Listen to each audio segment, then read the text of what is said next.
Government college बाड़ी के YouTube channel पर आप सभी का स्वागत है।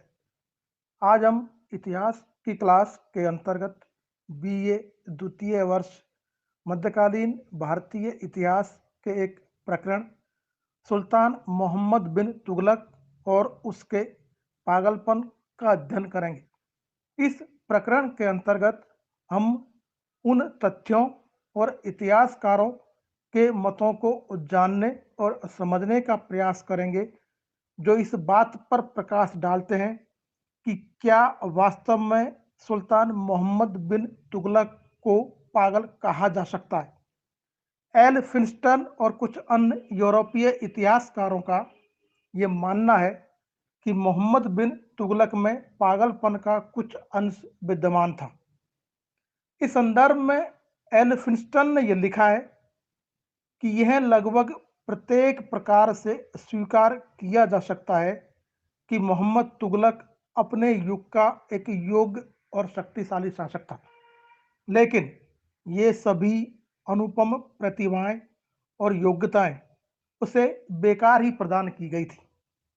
इन सभी के साथ निर्णय का अनौचित्य सम्मिलित था जो निरंकुश शक्ति के मद को ध्यान में रखने के बाद हमारे मन में यह संदेह उत्पन्न करता है कि क्या उसमें पागलपन का कुछ अंश विद्यमान नहीं था।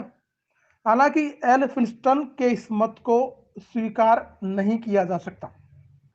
संभवतया एल फिंस्टन और अन्य यूरोपीय इतिहासकारों को जियाउद्दीन बर्नी और इब्न बतूता के उन कथनों से भ्रम उत्पन्न हो गया जिसमें उन्होंने ये लिखा है कि सुल्तान के महल के सामने सदैव कुछ लाशें पड़ी हुई दिखाई देती थी और उसके महल के दरवाजे से बहते हुए खून की नदी देखी जाती थी।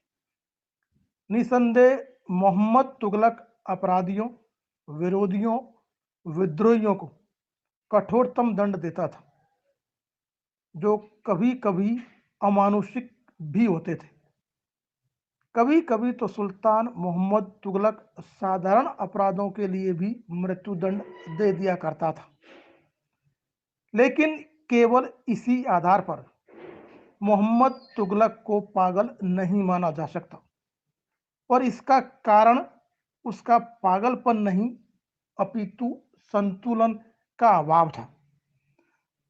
इतिहासकार जियाउद्दीन बर्नी और इब्न बतूता के ग्रंथों से हमें ऐसा कोई प्रमाण भी नहीं मिलता है जिससे यह सिद्ध हो सके कि सुल्तान में किसी प्रकार का कोई पागलपन था।